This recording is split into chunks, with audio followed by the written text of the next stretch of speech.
McCormick Observatory. So for those that have never been there, okay. So for those that have never been up to the observatory, we operate McCormick Observatory on top of Observatory Hill here, or Mount Jefferson, on the grounds here at UVA. It's a historic observatory. It's been open to the public since 1885.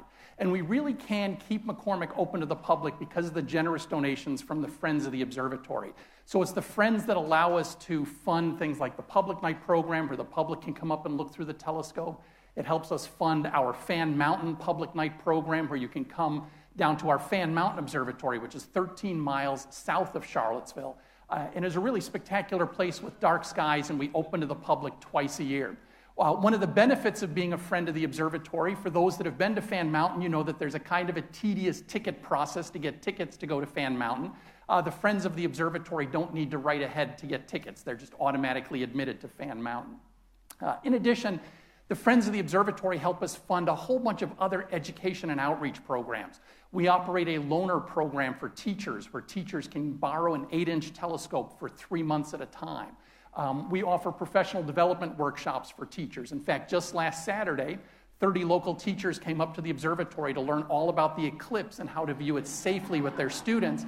There they are modeling their safe solar glasses for us. But that was funded in part by the Friends of the Observatory. And then also, by having this kind of support, it allows us to raise funds to go out and do other things. This is a summer camp that we offer called BLAST, Building Leaders for Advancing Science and Technology. This year, one of the groups was a bunch of inner city kids who are underserved, who came to a week or 3 days at UVA, 3 full days at UVA. This is the robotics activity that they did, where they built little Mars rovers and drove them on the surface of Mars for a few hours. So those are the kinds of things that the Friends allow us to do. So if you get the opportunity, or if you think about it, we would greatly appreciate your support. So what are we here for tonight? We're here to answer that really big question that I know everyone is thinking in their minds, and that answer is, where are you going to be on August 21st, 2017? Because this is the biggest astronomy event in the United States in some time. So first of all, why should you bother? Why are you here tonight? What's so interesting about a total solar eclipse? I think I can think of a couple reasons that you're probably here. Total solar eclipses have fascinated humanity for thousands of years. Our earliest records, some of our earliest records in Western civilization are Babylonian tablets that record the occurrences of total solar eclipses from 4,000 years ago. Not only that, but they're really a spectacular thing to see. And personally, I think seeing a total solar eclipse should be on everyone's bucket list, right? This is something you need to see before you die. But there's something else that should be on your bucket list. Seeing the Grand Canyon should be on your bucket list. There's a difference, though, between the Grand Canyon and a total solar eclipse.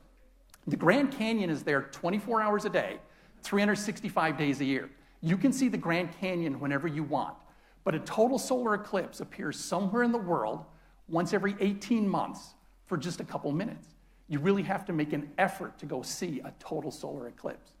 So total solar eclipses have so fascinated humanity that when people talk about them, they often get emotional. Sometimes I do as well. And so I wanted to start with this fantastic quote from somebody who I don't think would normally have been thought of as being very emotional. Charles Piazzi Smith, the Royal Astronomer of Scotland, in 1851, said that although it's not impossible that some frigid man of metal nerve may be found capable of resisting the temptation, yet certain it is that no man of ordinary feelings and human heart can withstand it. And he was talking about seeing a total eclipse of the sun. So these are things that are really powerful events. So the first thing we're going to start with tonight is, what is a total solar eclipse? Just to lay out the circumstances of what's going to happen on Monday, August 21st. And then we'll talk about the places to possibly go see the eclipse, and then we will spend a long time talking about what you can expect to see during the eclipse itself. So let's just do the middle school version of what causes an eclipse. Everybody remembers the middle school version is a total solar eclipse is what happens when the moon comes between the earth and the sun. So the sun is off the page down here. The moon is casting its shadow back down onto the earth. The shadow of the moon is shaped like a long, thin ice cream cone, with the ice cream being the moon and the tip of the cone coming down here and touching the surface of the earth. Doesn't always touch the surface of the earth. Sometimes it just misses the surface of the earth. But this August 21st, it'll be hitting the surface of the earth. What happens is you get a total solar eclipse if you are inside that spot right there. If you are lucky enough to be inside the ice cream cone, you get a total solar eclipse. And the reason for that is this diagram, which shows you the shadow of a body. So imagine this is the moon, and we've got the sun right here. Here's the shadow of the moon that looks like a long, thin ice cream cone. And if you're lucky enough to be inside that ice cream cone on the day of the eclipse, you, standing at position A, for example, this is what you see. You see the moon completely covering the sun. The sun is completely blocked from view. It gets dark, not quite as dark as night, but it gets dark out. This is a total solar eclipse. And this is the big thing that's happening this year.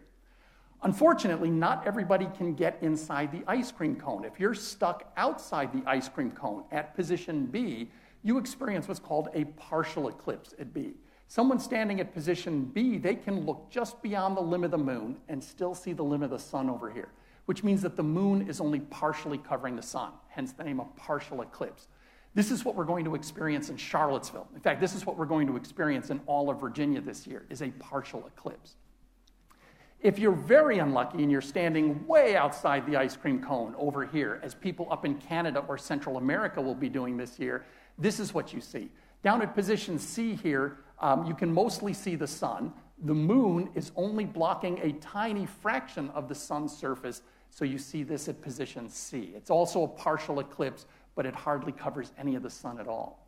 And then finally, in some cases, about half of all cases, total solar eclipses, about half the time, you're at position D right here, where you're in line with the moon and the sun, but at D, you are far enough away from the moon that the moon looks small enough that it doesn't completely cover the sun. And we call this an annular eclipse because there's an annulus or ring of light around the moon. I've seen an annular eclipse, and I have to say they're really neat to see, but they're not worth traveling all over the world to go see. Because that 1% of sunlight shining around the moon, just 1% is enough that the surroundings around you don't look that much different than they do during a regular day. So you really want to be, if you can, inside the ice cream cone right there. So here's the ice cream cone hitting the surface of the earth. That's where you want to be. So how hard is it? Well, I can give you some numbers. On the best of eclipses, the best possible eclipse, when the moon is closer than average to the earth, so the moon looks particularly big in the sky, in our summertime, when we happen to be farthest from the sun, and I did say that correctly, in July, we are actually farthest from the sun, and the sun looks smallest, so that means the moon can cover it bigger, more easily. In that case, when the moon is close to us and the sun is far away, you can get the longest possible eclipse. This shadow here is 167 miles across. So you have to be inside that little spot on the earth, which is only 167 miles in diameter. This year, the conditions are not quite that good, and the spot's only going to be about 71 miles across. So you have to make a little better plans to get inside that spot. If that weren't challenging enough that the spot is small, it is also racing across the surface of the earth. The moon orbits the earth at about 2,100 miles an hour, which means the shadow races across the surface of the earth at 2,100 miles an hour. Now, fortunately, the earth rotates from west to east, which means that the earth's rotation helps us keep up a little bit with that shadow as it races across the earth. At the equator, the earth is going a little bit more than 1,000 miles an hour. So if the shadow is racing at 2,100 miles an hour, the earth is rotating at 1,000, it slows the shadow down. So the shadow is just traveling about 1,100 miles an hour across the surface.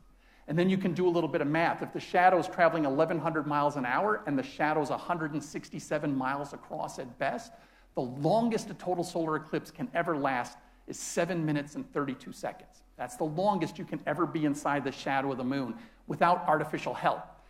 There are two ways to get some artificial help, or I guess actually they're both related to one another. Back in the 1970s, a group of people rented the Concorde, which can fly at supersonic speeds. And they actually took it to see a total solar eclipse, and they tried to keep up with the shadow, and they were able to stretch the total solar eclipse so that it was much longer. This year, NASA is doing something similar. There's a group of scientists who are interested in studying the atmosphere of the sun. So NASA has two very high altitude airplanes that they fly that they do research from. The backs of the airplanes have been modified so that you can put telescopes in them that are looking up at the sky. Those planes are going to leave St. Louis and fly to Nashville. And those planes can fly fast enough that they're going to stretch a 2-minute and 40-second eclipse into a little over 7.5 minutes long. So by keeping up with it. So that's the best you can hope to do. Children often ask if you're in a car, can you drive and keep up with it? This year, the eclipse, because we're not at the equator, up here we're only moving about 800 miles an hour, thanks to the rotation of the Earth. So this year, the eclipse shadow will be moving over us at about 1,450 miles an hour. So you really can't drive and keep up with it. So you're pretty much, your best bet is to find where the shadow is going and park yourself right there so that the shadow will pass right over you. Okay, those are the circumstances of the eclipse.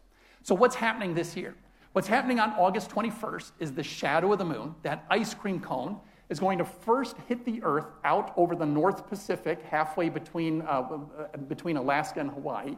And it's going to hit the Earth, and it's going to travel across the Pacific Ocean, not hitting land anywhere, because there's really nothing up here. The first place that it's going to hit land is in Oregon. It's going to cut right across the continental United States. It's going to come out over South Carolina, and then it's going to pass south of the Bermuda, north of the Bahamas, so it completely misses land again and goes out over the ocean. So this eclipse is unusual for a couple reasons. The first reason it's unusual is that it only hits one country. Most total solar eclipses usually cut across multiple countries, but this time the total eclipse is only in the United States. This is the first total solar eclipse we've had in the continental US since 1979. So we're going on close to 40 years since we had a total solar eclipse. And keep in mind that the United States, continental United States, is not a small country. And it's been almost 40 years since we had a total solar eclipse in the US. The last one that we had here in Virginia was in 1970. That eclipse cut up the east coast of the United States. It was not total here in Charlottesville, but it was total down in the Tidewater area, specifically Virginia Beach. Right on the coast, it was total down there. That was the last one that we had in Virginia. So these are the circumstances of the eclipse this year. It's going coast to coast. We have not had a coast-to-coast eclipse like this in about 100 years. And so this is a really great eclipse and a great opportunity to see one because it is almost literally in our backyard. Okay, where's the best place to go see it? If you're interested in longest possible duration, I'm going to tell you that it's in Hopkinsville, Kentucky. I do not think it is the best place to go see the eclipse, but in Hopkinsville, Kentucky, the shadow is 71 miles wide this year. It's traveling 1,448 miles an hour, which means the eclipse there is going to last 2 minutes and 40 seconds. Interestingly, the time for the eclipse to cross the United States from west coast to east coast is 90 minutes. So the shadow of the moon is going to race across the Earth in actually 92 minutes from coast to coast. I think the really interesting thing about that, for those of us on the east coast right here, is the partial phases of the eclipse last about 90 minutes. So here in South Carolina, if you go down to South Carolina to see the eclipse, the moment the moon first touches the sun and the eclipse begins for you, is right around the same moment that the shadow first makes landfall in Oregon. So you're going to be able to see, so you should know that as soon as you see it, totality is beginning in Oregon. And for the next 90 minutes, as you watch the partial phases proceed, keep in mind that the shadow is racing across the United States at that point. And as I said, once it leaves South Carolina, there's no more land. The eclipse ends just off the coast of Africa down there. So, okay. We'll talk more about good places to see it in a minute. So how often does a total solar eclipse occur? About once every 18 months somewhere in the world. And if you don't like to travel, if you like to just think about sitting in one place, on average, every location on Earth gets a total solar eclipse about once every 375 years. So, and as I point out, the next total solar eclipse in the US is it's less than 2 weeks away here on August 21st, 2017. So how can you go see an eclipse? This is a great quote from the astronomer Rebecca Joslin in 1929. Now, eclipses are elusive and provoking things, visiting the same locality only once in centuries. Consequently, it will not do to sit down quietly at home and wait for one to come, but a person must be up and doing and on the chase. If you want to see a total solar eclipse, you really have to travel to go see one. This year, you don't have to travel very far, but normally you have to travel all over the world, and I will talk as I go on about the travel industry that has sprung up around total solar eclipses and seeing total solar eclipses. Okay, so this is all the total solar eclipses in the world between 2001 and 2020. there are two kinds of eclipses represented on here. The blue eclipses right here are the total eclipses, where the moon completely blocks the sun. The red ones that you see on here are the annular eclipses. The annular eclipses are that one with that annulus, or ring of sunlight around the moon. Total solar eclipses are worth traveling anywhere in the world to see. Annular eclipses are worth traveling if they're nearby, but I wouldn't travel across the world to see an annular eclipse. So these are all the total solar eclipses between 2001 and 2020. And as you can see in that 20-year interval, there's only one total solar eclipse in the United States, and that's the one that we have coming up. A couple other things to get from this diagram. They look kind of random, but there really is a remarkable pattern to solar eclipses. Solar eclipses repeat regularly. We can talk about that in a little while if someone's interested, but there's a pattern to these things even though they look random. A really important thing to note is that because the Earth is 75% water, 75% of all eclipses occur out over water. So you can see some of these eclipses, like this one in 2010, July 11th right here, that just cut across the South Pacific and barely hit southern Chile and southern Argentina. But the vast majority of the eclipse, and the really good part where the eclipse lasts longest is marked by the black asterisk here, was out in the middle of the South Pacific where no one could see it. You can see this eclipse coming up next year, actually, on July 2nd, 2019. Again, spends most of its time out over the Pacific. The one in 2010 actually went right over Easter Island. The one in 2019, I don't think is hitting any islands before it hits South America. But you can see many of these eclipses in 2003, for example, occur in places where people really can't get to, or you can't get to easily. Now, I know what you're thinking. You're thinking, well, I just didn't make plans for 2017, so I'll see the next one. When's the next one in the continental United States? Well, the next one in the continental U.S. is in 2024, April 8th, cutting across from Mexico up through the central U.S., out through New England right there. But here's the more important thing to look at. These are all the eclipses between 2021 and 2040. So between now and 2040, there are only 2 total solar eclipses in the continental U.S., and one of those is coming up in less than 2 weeks. And in fact, between now and the year 2050, these are all the total solar eclipses that are occurring in North America. So between now and 2050, we have 3 in the United States. We have August 21st of this year, we have April 8th of 2024, and August 12th of 2045, cutting across the United States like that. I just like to point out to people, think about how old you will be in the year 2050. And if this is something that you want on your bucket list, if this is on your bucket list of things, and you're thinking, okay, how old will I be in 2050? Realize that between now and 2050, there are 3 good eclipses in the whole continental United States. And one is coming up in a little more than 10 days away. So there really just aren't that many chances to see these things nearby. Okay, so that's all the eclipses between now and 2050. And I know what you're thinking. You're thinking, I love Charlottesville. I just want to stay in Charlottesville and see a total solar eclipse. I love Charlottesville as well. So if you're interested in seeing the next one in Charlottesville, get your calendar out and write it down, because the next one in Charlottesville is this one, September 14th, 2099 is the next one in Charlottesville, right? So looking at the audience, there are maybe a couple people here who stand a chance of seeing the one in 2099. I'm not convinced I'm going to see the one in 2099, but there it is, so 2099. If you're interested in traveling to Virginia Beach, there's one in Virginia Beach. You don't have to wait that long. It's 2078 in Virginia Beach. So, but that's it in North America. So these are all the ones between 2051 and 2100. So in 100 years, between the year 2000 and the year 2100, there are just not that many total solar eclipses in the U.S. And we happen to be coming out of a dry spell right now, this unusual dry spell that we haven't had one since 1979. That is a bit unusual. So the next one in Charlottesville is 2099. To show you how rare solar eclipses can be in any one spot, the last total solar eclipse that we had in Charlottesville was actually in July 29th, 1478, before Columbus discovered the New World. So that was the last one. You can see central Virginia right there. We were just inside that total solar eclipse. Since 1478, there have been some total solar eclipses that came very close to Charlottesville, but Charlottesville itself was missed. I think actually in 2099, they will probably use us as an example of a locality that's getting the eclipse in 2099 that hasn't had one in 600 years, right? But to show you the arbitrary nature of eclipses, in Charlottesville, will be 600 years between eclipses. On the other hand, there is a spot in southern Illinois that gets an eclipse in 2017, and just 6.5 years later gets another total solar eclipse. If you look at southern Illinois, southeastern Missouri there, they get 2 total solar eclipses in 6.5 years. And in Charlottesville, we are 600 years between the last one and the next one.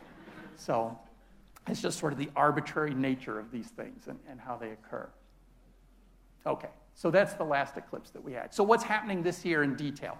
So here's the details of what's happening this year. The eclipse hits up here in Oregon, cuts across Oregon into eastern Oregon, down through central Idaho, comes out over Wyoming, goes right over Grand Teton National Park. I think Grand Teton is a beautiful example of eclipse planning. You might think to yourself, wow, Grand Teton would be a fantastic place to see it because you could get up in the mountains, be up high, you could actually see the shadow of the moon racing across the surface of the earth. But lots of people were thinking that. They were thinking it a lot sooner than you were. The Grand Tetons, the lodge at Grand Tetons sold out years ago. And it actually sold out mostly to people who organize eclipse trips like that. So Grand Teton is completely sold out. A couple years ago, a great story about this upcoming eclipse is that one of my colleagues in the astronomy department is in a division of astronomy called the High Energy Astrophysics Division. And they were planning a meeting this time of the year, and they said, let's hold it where the eclipse is. So they booked a hotel in Jackson, Wyoming, right in the middle of the eclipse path so that they could see the eclipse and then hold their scientific meeting. The hotel did not realize what was going on because they booked it years ago. And sometime about a year and a half ago, the hotel called them up and canceled on them because they found out how much the hotel rooms around them were going for. And there was a cancellation clause in there that allowed them to cancel. The hotel paid $10,000 to cancel the contract because it was worth it to them because they're going to, of course, jack up their rates. And people are asking, how high are the hotel rates in the past of totality? I like to say that if you close your hotel room door and you see that price on the back of the door, and you say, whoever pays that for a hotel room? And the answer is you do on eclipse day, right? So that's when you're going to pay that $400 a night. Eclipse rooms along the path of totality are really expensive right now. But in any case, goes over Grand Teton National Park, out over Wyoming, Nebraska, barely clips Kansas right there, goes through Missouri, southern Illinois, western Kentucky, where we have the longest eclipse right there, central Tennessee, barely clips North Carolina, Georgia, and then out over Columbia. And I'll show you in a minute here some detailed maps of places on the East Coast where you might consider driving to go see the eclipse. So what are the circumstances of the eclipse? What's happening? So these are some times. I'll show you in a second how you can look these times up for the location where you're going to be observing the eclipse. But basically here in Charlottesville, we do not get a total eclipse. So there's no totality. So you'll see totality begins and ends as blank right here. What happens in Charlottesville is the partial phases. The first contact where the moon first touches and starts to cover the sun will be a little bit after 1:15 in the afternoon. And it'll take about 90 minutes, a little bit less than 90 minutes for the moon to get to maximum eclipse. And here in Charlottesville, maximum eclipse is about 2:41 in the afternoon. And at maximum eclipse, the moon will cover about 85.8% of the sun. That is, only 14.2% of the sun will be visible. And then it will start sliding off of the sun, and the eclipse will be over by 4:01 in the afternoon. But we don't get totality here in Charlottesville. Interestingly, you'll notice Virginia Beach, the circumstances are very similar, except that in Virginia Beach, everything's happening about 6 minutes later because it takes the shadow of the moon about 6 minutes to race across Virginia to get out to Virginia Beach. So their eclipse begins at 1:21, it's maximum at 2:47, it ends at 4:06, and down there, it's almost the same that we're getting here. We get a little bit more of the sun covered here than they do down there. Though, the thing to know about this totality, sounds like a lot, right? 85.8% of the sun. If somebody said that they'd give me 85.8% of the lottery, I'd take it. The thing is, with this, it really is, with a total solar eclipse, almost all or nothing. You will see the partial phases here, and I'll demonstrate them in a second as to what we're going to see here in Charlottesville. But the best analogy that I heard between partial eclipse and total eclipse is it's like going to the opera. Seeing a partial eclipse is like saying that you went to the opera and stood outside the opera house while the opera was going on. You may have been there, but you didn't really see the opera. This if you manage to get to some of these places where you are in totality, that's when you get to see the opera. That's when you get to see the amazing thing, the spectacle that is a total solar eclipse. So 2 places that I picked, Gallatin, Tennessee, and Camp Barstow, South Carolina, happen to be right on the center line of the eclipse. So in Tennessee, they're on Central Time, so everything's occurring about an hour earlier, and they're further west than us, so everything's occurring a bit earlier anyhow. So for them, the partial phases begin at 11:59. Total eclipse is at 1:27. Maximum eclipse is at 1:28. The eclipse is over by 1:30. They get 2 minutes and 41 seconds, almost 2 minutes and 42 seconds of totality. Gallatin, by the way, for those that aren't familiar, it's north and east of Nashville, Tennessee. And then the eclipse is over for them a little before 3 o'clock in the afternoon. And in Columbia, South Carolina, Camp Barstow is very close to Columbia, South Carolina. Everything's happening about an hour later because they're on daylight Eastern time rather than Central time. So it's 1:11. Totality begins at 2:40. Maximum eclipse is almost 2:42. It ends by 2:43. They get 2 minutes, 38 seconds. So an important thing to know is even in South Carolina, which is hundreds of miles away from the maximum eclipse, you're only losing a few seconds out of the eclipse. So a few seconds isn't going to matter one way or the other. Okay.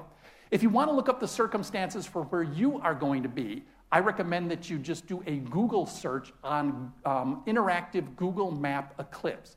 So there's a gentleman, it's got this big long URL, which I didn't want to put up here because it's too long to write. But a guy wrote a Google map, an interactive Google map, which has the eclipse path on it. And you can click anywhere in the US on that map, and it will tell you all these numbers for that specific location. So wherever you're going to be on the eclipse, you can just look up the interactive Google map eclipse, and you'll find that interactive Google map. Xavier Jubier is the guy's name that put the map together. Okay, so what about the weather prospects for the eclipse? There are lots of places to go see it. This is sort of everyone's big question right now. So the thing to know about this eclipse is people have been thinking about it for a long time. People have been planning where they're going to see this eclipse for a decade now. And so for the last 10 years, they've been monitoring the weather on August 21st, the day of the eclipse, at the time that the eclipse is going to go through. And this was a cloud map that has been put together that shows you the cloud cover for the continental United States on August 21st at the time of the eclipse. So the thing to know about this map, first of all, is that blue colors down here are good. Yellow and red colors are bad. Blue, yeah, exactly. Blue down here. So you're not starting to realize we live on the wrong half of the country right now. This is a 10% cloud cover, or a 10% chance of cloudy skies, 20%, 30, 40, 50, 60, 70, 80, 90, 100% chance of cloudy skies. So a couple things that you get from this map right away is that the West Coast has the better weather prospects. And that's for 2 reasons. It's of course, the West Coast. It is much drier than the East Coast. But on top of that, the eclipse is occurring out here in the morning hours as opposed to us where it's occurring in the late afternoon. And of course, in a place like South Carolina, the biggest concern are afternoon thunderstorms, which pop up beginning around noon as the ground heats up and the weather starts getting active. You've got these pop-up afternoon thunder showers, whereas here in the West, you're seeing the eclipse before noon. But just to quickly go over the weather, it's sort of obvious, but just to point it out. So you probably in Oregon, although it looks nice and blue here on the coast, I think if you looked at it in detail, right up against the coast right there is actually likely to be cloudy, right? Everything to the west of the Cascades right here, like Seattle, places on the Oregon coast, are very damp and wet. So I would suggest if you're planning to travel out west that you go east of the Cascades. Eastern Oregon is very much desert-like, as is central Idaho right there. Both very good places to see the eclipse. As you get over the Rocky Mountains here with the Grand Tetons and Yellowstone, you see more clouds in the mountains, but then as you get out over central Wyoming, the weather gets better. Nebraska's not too bad. Missouri, we're starting to see more cloud cover. And then unfortunately, as we dip into Tennessee and South Carolina, we get more yellows and more reds. And you can see down in South Carolina here that we're approaching some things that are probably 70, 75% chance of cloudy skies. If we were to draw a line from here to here and plot the cloudy skies, this is what that plot looks like. This is the chance of cloudy skies, starting on the west coast, going all the way to the east coast. The red lines are for the morning hours. The blue line is for the afternoon hours. So basically on the west coast, you want to look at the red line, and then on the east coast, you want to look at the blue line over there. So you'll notice that through most of the west out here, except for the mountains, most of the west, you're looking at sort of a 25% chance of cloudy skies. As we get over here to the east coast, it starts this steady climb until you get to South Carolina over here, where you're looking at sort of a 60-70% chance of cloudy skies, possibly even worse up there in the Blue Ridge Mountains. So be wary of that. We are now close enough that the weather gang at the Washington Post have put together their first prediction of what's going on. And so this appeared yesterday in the newspaper. So this is the forecast date, August 7th. They point out that the confidence here is very low because they're predicting way in advance.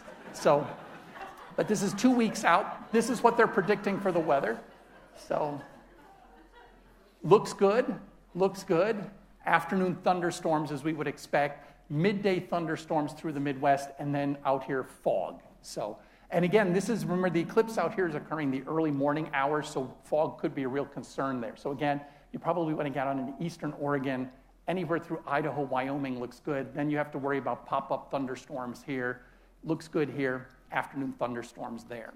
So, what plan can you make? There's a couple things. Depends on how much you want to travel. I know a couple people who have a plan A, B, and C. One of the great advantages to this eclipse cutting across the United States is that we have an awesome interstate system. You can basically be someplace, get on an interstate, and be 500 to 600 miles away about 8 hours later. So many people I know that are going to Tennessee, for example, to see the eclipse, that is their plan A. The day before the eclipse, they will be looking at the weather forecasts, and if the weather looks bad for Tennessee, they will decide whether it will be plan C or plan B or plan C down here. They can get on the interstate and they can drive, and like I said, in 8 hours you can be 500 miles west or east. So if you really want to see this eclipse, if this is something that you really want to see because it's your first one, and you're mobile like that, I would recommend beforehand mapping out the interstates, figure out which way you're going to travel. Unfortunately, the interstate doesn't travel right along the eclipse path there, right? So when you're taking the interstate, you'll often have to leave the path of totality, drive a long distance, and then drive back in. And my warning to you is, we're going to see here in a second, that could be a dangerous plan on the day of the eclipse. So these are the current weather prospects that we have. Okay. Here are some detailed maps. Before we talk about what you're going to see during the eclipse, I thought I would put these up. These are from the website greatamericaneclipse.com, a fantastic website full of resources for seeing the eclipse. They also have an interactive map where you can see what's going on anywhere in the world. I did not decide to do the West Coast because I didn't want to spend all night picking the eclipse apart. So I started here because you can see Carbondale, Illinois. This is one of the locations that gets 2 eclipses in 6.5 years.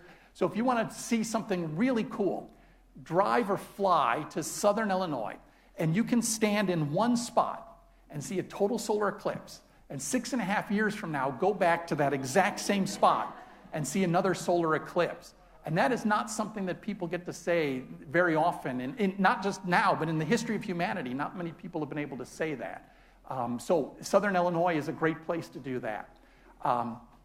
It cuts across western Kentucky. Hopkinsville, Kentucky is the place where the eclipse is at its maximum, at its longest. The thing about Hopkinsville, I think, is twofold. First of all, they've been playing this up for years, right? That they are the center of the eclipse, that this is the place you need to go see it because this is where the maximum eclipse is.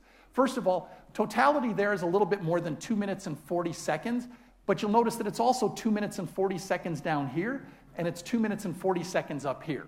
So there are lots of places where it's 2 minutes and 40 seconds. Yes, technically they have the longest eclipse, but there are lots of places where you can get within a second. The second thing is that Hopkinsville is not a major metropolitan area. There's not a lot of infrastructure there, and they've been advertising this for a long time, essentially telling people that if you're going to see this eclipse, you have to come to Hopkinsville. I think that Hopkinsville is going to be a parking lot on the day of the eclipse. Possibly it could just be a traffic jam. It could be something like The Walking Dead, for all I know, because there is a real concern about places like that with traffic and hotels and lots of people driving in on the day of the eclipse. So I would be careful of Hopkinsville, just because of the publicity that's been put out about it. Then it cuts across Tennessee, goes right over Nashville. Nashville would be a great place to see the eclipse, major metropolitan area, lots and lots of hotel rooms in Nashville. The only concern I have about Nashville is it's not close to the center line. And if you look carefully at this map, you'll see that here along the center line, the eclipse is 2 minutes and 40 seconds. The further you get away from the center, the shorter and shorter the eclipse is. So out here, you get 2 minutes and 35 seconds. That's still really good. Then 2 minutes 30, then 2:20, then 2:15, then 2:10, 2 minutes. So Nashville up here gets a little less than 2 minutes of the eclipse. It depends on whether you're in the southwest suburbs or the northeast suburbs, but basically Nashville's getting about 2 minutes of eclipse, as opposed to Gallatin, Tennessee, which is close to the center line, where they're getting 2 minutes and 30 seconds, almost 2 minutes and 40 seconds of eclipse up there.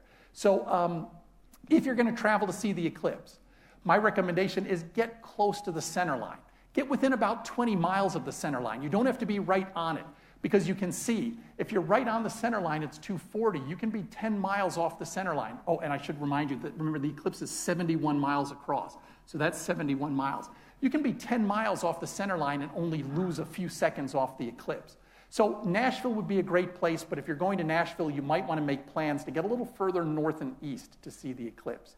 A place like Murfreesboro, which is right on the edge down there. So Murfreesboro is getting an eclipse totality that's about a minute long because they're right on the edge of the eclipse. So again, if you were in Murfreesboro, I'd recommend going up closer to the center line for the eclipse. Oak Ridge, Tennessee, also right on the edge right there. Then the eclipse passes over Great Smoky Mountains National Park.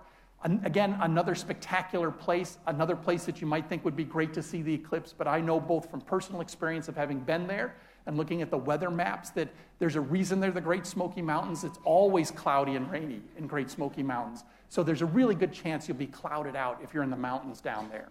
And then it passes out over northeastern Georgia, southwestern South Carolina, and then out over South Carolina. Here's the map for South Carolina. Cuts right diagonally across the state. Greenville is within the eclipse path. Columbia and Charleston are all within the eclipse path in South Carolina. Charleston, another really good example of a place where in Charleston, it's about 1 minute and 30 seconds long. But if you get out of Charleston and go north and east to the center line, you get 2 minutes and 35 seconds. So Columbia, South Carolina here gets about 2 minutes. If you come a little closer to the center line, you're up at about 2 minutes, 30 seconds. So if you're going to drive all the way to Columbia, I'd go that little bit further just to buy yourself an extra 30 seconds or so. Because when we're talking 2 minutes, 30 seconds, an extra 30 seconds is a lot. I wouldn't worry about 3 or 4 or 5 seconds, but if you can, an extra 30 seconds helps. So you might be wondering, where am I personally going to be? So my family and I are going to be, we're going to Columbia, South Carolina. So the primary reason for that is that classes begin here at UVA the next day, on Tuesday, August 22nd. I teach a class at 9:30 that morning. It's a COLA class. It's a class for incoming first-year students. And I know that for many of my students, it is their first ever. Oh, by the way, it's a class only for first-year students in their first semester. And because my class is on the first day of classes at 9:30 in the morning, I know that for the majority of my students, this is their first ever class at UVA. And I didn't want to set the tone by canceling their first ever class at UVA. So we're going to try and drive down. We're going to be seeing it actually at a Boy Scout camp called Camp Barstow, which is right here on Lake Murray, right close to the center line right there. So there's it's an event that the Boy Scouts and the Girl Scouts are putting on. They're going to be offering badges for the kids on Saturday and Sunday, and then we're all going to hang out and see the eclipse on Monday. Let me give you some warnings before we go on to talking about more aspects of the eclipse. A couple weeks ago, South Carolina was predicting 1 million visitors on the day of the eclipse. And then last week, they increased that to 2 million visitors on the day of the eclipse. Now, if you've ever driven Interstate 95 through South Carolina on a regular day, you know that Interstate 95 can be crazy on a regular day. My warning to you is do not day trip this event. Don't think to yourself, well, look, I saw the numbers in Columbia, South Carolina. It's not total till 2:40 in the afternoon. I can leave Charlottesville at 6 in the morning and get there in plenty of time to see the eclipse. I think if you do that, you will be somewhere up here for the eclipse. You will not only miss the eclipse, but you will spend all day stuck in traffic trying to get into the eclipse. My recommendation is get there a day or two early. because I really do think South Carolina, I mean, keep in mind, South Carolina is the place to go for this eclipse only because for the East Coast, for all the population centers on the East Coast, it is the closest place to get to, right? Everybody in the Northeast, all the way from Boston to New York to Philadelphia to Washington, D.C., they're all looking at Interstate 95 and thinking to themselves, I can just take 95 right down to South Carolina. Everybody in Florida is looking at Interstate 95 and saying to themselves, I can just take Interstate 95 right up into South Carolina. Everybody's going to be descending. Everybody on the East Coast is going to be descending on South Carolina on the day of the eclipse to see the eclipse. So my recommendation is if you're going to South Carolina, get there a couple days early. On the morning of the eclipse, if you find yourself in a place like Columbia or Charleston, and you think to yourself, I'd like to get closer to the center line. Again, if you're in Charleston, all you need to do is go 20 miles away over to the coast over here, and you'll get a much longer eclipse. But those could be 20 of the longest miles of your life if you wait until an hour before totality to do it. My recommendation, if you're in Charleston or Columbia or Greenville and you want to get closer to the center line, do it before sunrise. Get up early, load the car, fill it with gas, stock a day's worth of food in there, drive to the center line. I wish I was kidding. I'm serious. Drive to the center line, and yes, you're going to get to the center line, right at the moment of sunrise, and that means you have 8 hours of just sitting around with nothing to do, waiting for the eclipse to come. But you will be in the spot where you want to see the eclipse, as opposed to the people in Columbia who leave an hour before the eclipse. At least they'll be in the eclipse, but they'll be stuck on the interstate someplace here, probably literally in a parking lot of traffic, looking out their window at the eclipse. It's all going to turn around when the eclipse is over, right? So the eclipse ends, and everyone is going to be trying to get out of South Carolina. But everyone who went into South Carolina, everyone who's trying to leave South Carolina is going to run into everybody who never got into South Carolina. So it's going to be a real mess on the day. So plan ahead on this one, and I am serious about South Carolina has put in effect an emergency plan. They are planning gas shortages, and they are even worried about food shortages. But they are treating it like a hurricane evacuation on the day of the eclipse. So it's a very big deal. Okay, so what are the prospects in South Carolina? Since it is the closest, and I was able to find a picture, this is a picture. The next picture I'm going to show you is the weather in South Carolina last year on the day of the eclipse. So here's the weather in South Carolina last year. So here are the things you have to deal with in South Carolina. The first thing is the coast is not at all a bad place to be. And the reason is on the coast of South Carolina, as you often see on the beaches of the East Coast, you get cold air blowing in off the Atlantic. And that cold air shuts down the convection. These clouds right here, these puffy white clouds, they're driven by convection, where warm air rises up and the water condenses into clouds. The cool ocean air shuts down that convection. So the coast is often sunny, whereas even 10 miles inland, you'll get these convective clouds. And so the coast is not at all a bad plan for South Carolina. Great Smoky Mountains National Park is a bad plan. I apologize to anyone who's already got reservations up there, but it really is, it's completely, you look at these are not convective clouds. These are socked in completely up there. And then throughout the rest of South Carolina, you have these little pop-up clouds. And here's the danger with these little pop-up clouds.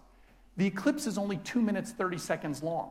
You could be under this cloud for 2 minutes, 30 seconds, or you could be in that open space for 2 minutes, 30 seconds. It's a real hit or miss. And this is where that 65% chance of cloudy skies come from. You might want to be prepared on the day of the eclipse, if it's possible, to make a short move. If it looks minutes before the eclipse like you can see that you're under a cloud, but it's clear over there, you might be able to get in your car and drive, or literally run over there to where it's going to be clear. Just be careful of what astronomers call sucker holes. A sucker hole is where you've got everything set up here, and it's cloudy, but it's clear over there, and it's a couple minutes before the eclipse, and you try and pick up everything and move to where it's clear. And by the time you get it all settled down and settled, the clear spot has moved to where you were before. So just be careful of that. And I will point out it's just sheer coincidence. I don't think there's anything special to it, but the place that I'm planning to see the eclipse, this is Lake Murray. It was right there, right in the clear spot. So yeah, imagine that. I don't think there's anything special about this part. I think it was just a random chance that it was clear. Although you will notice that again, because of the cooler water, these lakes have no clouds over them. So the lakes are not a bad choice. The difficulty with these lakes are, you'll notice the clouds literally come right up to the shore of the lake. So you need to be out over the lake as opposed to on the shore. So, okay. So let's talk about, I'm going to do a quick demonstration here of what the eclipse is going to look like. And I'm going to use a planetarium program called Stellarium. For those that have never seen Stellarium, it is a planetarium program that allows you to simulate the night sky or the day sky anywhere on Earth for thousands of years into the past or thousands of years into the future. And it's completely free. It's a fantastic product, and the name is Stellar, Stellarium, Stellarium. If you forget and you want to find out later on, I'm happy to remind you of what it is. But Stellarium, again, planetarium program, lets you predict the sky anywhere on Earth, any day into the past or the future. So you'll notice right now that I'm in Charlottesville, Virginia. It is at 7:50 in the evening, so this is what the night sky looks like outside right now. So this is not an actual photograph, it's a simulation of the sky. But it's an extremely accurate simulation of the sky. So you'll see the sun has just set over there in the west. We can recreate the eclipse in Stellarium. And so I'm going to do that for two places. I'm going to do it for Charlottesville first, and then we're going to talk about Gallatin, Tennessee for its total. So the first thing, since we're already in Charlottesville, all I have to do is change the date and time. So who remembers the date of the eclipse? 21st. That was a test. August 21st. 18, 19, 20, 21. And then I'm going to run time backwards here. Does anyone remember what time it began here in Charlottesville? About 1:15 in the afternoon. So let's go back here to about 12:51. Okay, 12:51 in the afternoon on August 21st. As I zoom in to look at the sun, you will see that black thing up there. Now, you will not actually see the moon looking like that. So Stellarium is showing me the moon next to the sun up there in the sky, but you won't see the moon silhouetted like that because the sun is far, far too bright. So what you're going to see looks like this. You're just going to see the sun up there in the sky. And I'm going to click on the sun here, and I'm going to center up the sun to make sure that it doesn't move on me. Zoom out a little bit. So there's the sun. Now, one great thing about Stellarium is I can fast forward it. So now I'm moving time forward, and if you look very carefully, you can see the moon barely right there. And so as I fast forward it, go a little bit faster here, you will see the partial. So here we are, 1 o'clock, 1:02, 3, 4, 5, 6. So right around 1:15, you will see the limb of the moon just begin to touch the limb of the sun.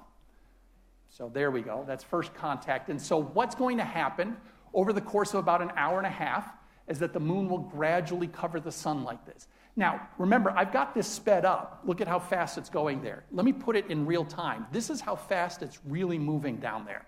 So the thing to keep in mind about these partial phases are, it's very much like watching the hour hand on your watch, which is if you stare at the hour hand on your watch, it doesn't move, right? But if you look at it and look away for 5 minutes and look at it again, you'll notice that something has clearly changed.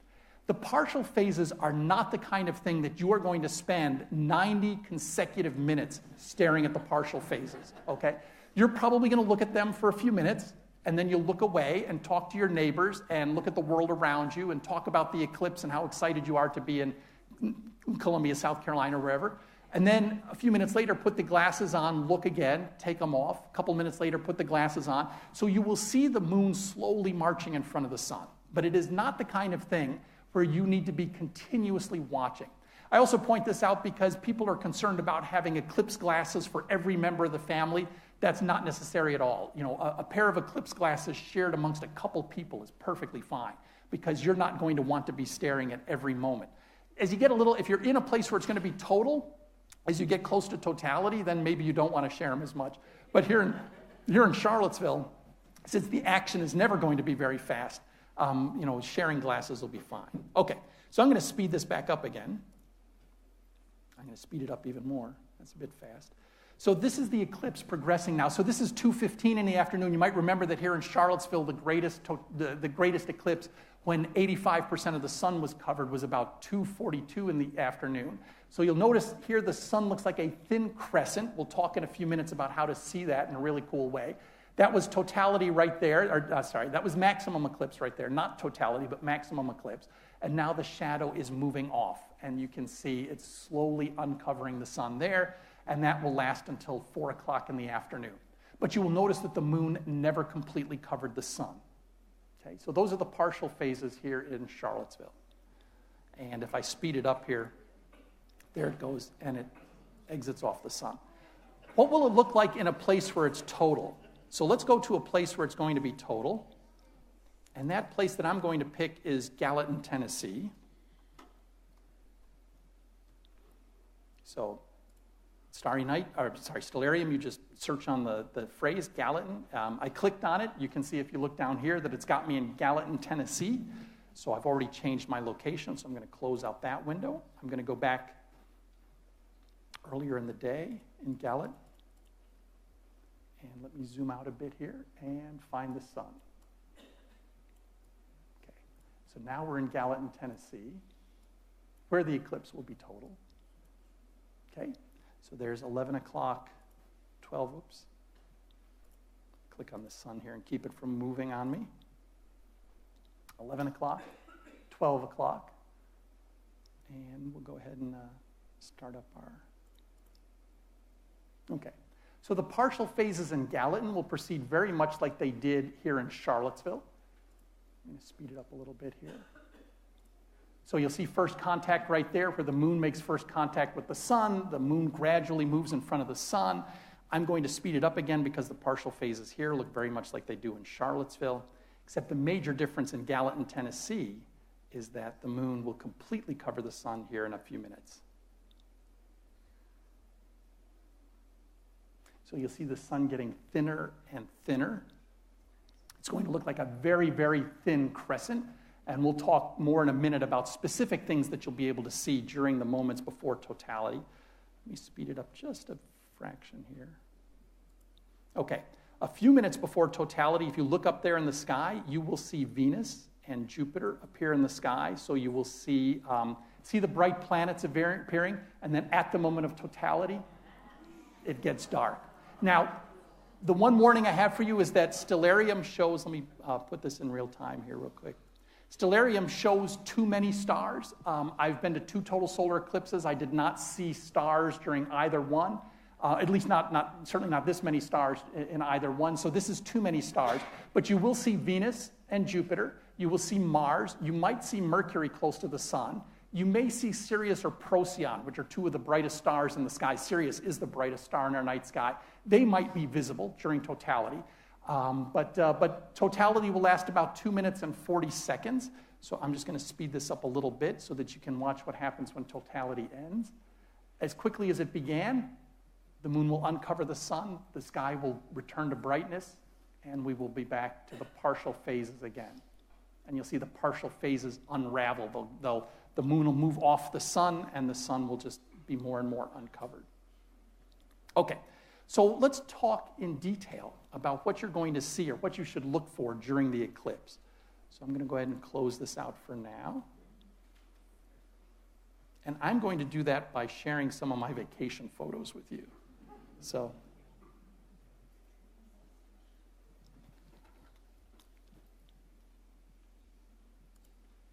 okay. So I've been lucky enough with my wife to see 2 total solar eclipses. The first one that we saw with the whole family was in March of 2006. It was this one that cut across Africa, the Mediterranean Sea, Turkey, and up through the former Russian republics up there. And then the second one that we saw was July of 2009, cut across India and China, and then out over the Pacific right there. So to tell you what you're going to see during an eclipse and to relate what these experiences are like, I thought I'd go over these real quick.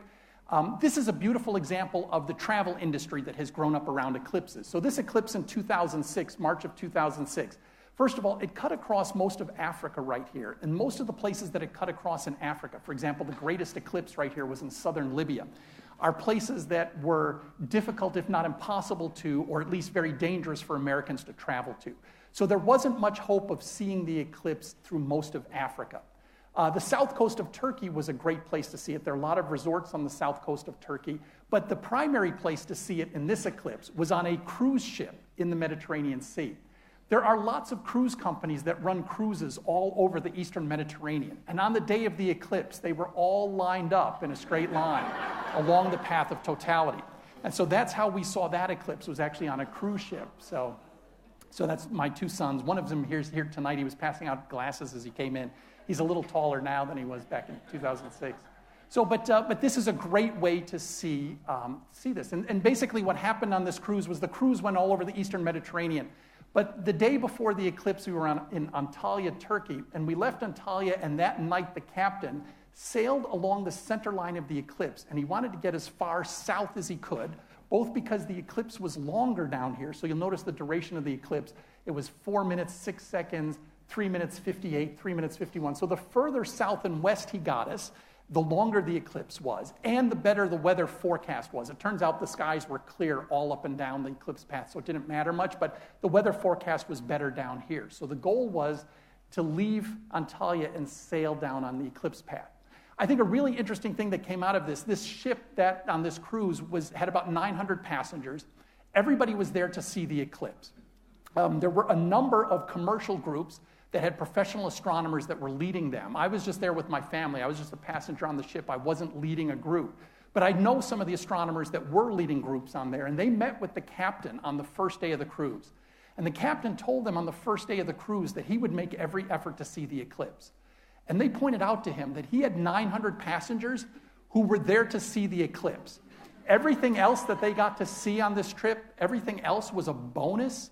The eclipse was why they were there. And I don't think the captain had realized how important the eclipse was to everybody on board. Interestingly, he probably should have realized it when he looked at the passenger manifest, because we were on the Italian cruise line Costa. And they don't deal with a lot of American tourists. We mostly discovered that because there was hardly anyone on the crew that spoke English. A lot of cruise lines have staff that speak English, especially for cruises in the Caribbean, which are all Americans, for example. But in this case, they really did hardly have any staff that spoke English because they don't normally deal with Americans. He had passengers that were about 800 out of the 900 passengers were Americans who were there to see the eclipse. So he should have realized something special was going on. But he did finally make every effort to make sure that we saw the eclipse on the day of the eclipse. I think eclipse trips are a great way to see the world, to go to places that you normally wouldn't consider going to simply because the eclipse is happening there. So in our case, places like Cyprus and the Greek island of Rhodes, or even going to see the pyramids, for example, were something that we could do on the trip, which we hadn't planned on doing, but were great because they were part of the trip to see the eclipse. There's a great story behind this, which is that in Egypt, it's absolutely free to get on a camel at the pyramids, but you don't want to know what it costs to get off the camel. So my wife had to do the negotiating to rescue us off the camels. So here's what you see during the eclipse. You'll remember the partial phases coming in, and then you hit totality where the eclipse is total. We'll talk in detail about what you'll see in totality, but briefly you'll see the corona, which is the outer atmosphere of the sun, the very hot outer atmosphere of the sun glowing like a beautiful flower up there in the sky. So there's a lot of anticipation that leads up to it. You're on this trip. You're spending many days getting ready for the eclipse. A lot of people right now are planning for the eclipse. And Jay Anderson, who runs a website called Eclipsophile, which is all about traveling to go see eclipses, says it's like a religious experience, the anticipation, as the time to totality is counted in days, then hours, and then minutes. It's the perfect buildup. Spielberg couldn't do it better. It's an intensely moving event. Once you see your first total solar eclipse, there are people who have seen dozens of total solar eclipses. Jay Anderson has seen dozens. Once they've seen their first one, they really do want to see every possible total solar eclipse. It really is that much of a moving, spectacular event. So what are you going to see on the day? The first thing is that first contact. We've already talked about it, so I won't dwell on it much. But first contact is when the moon first touches the sun. You first see the partial phases.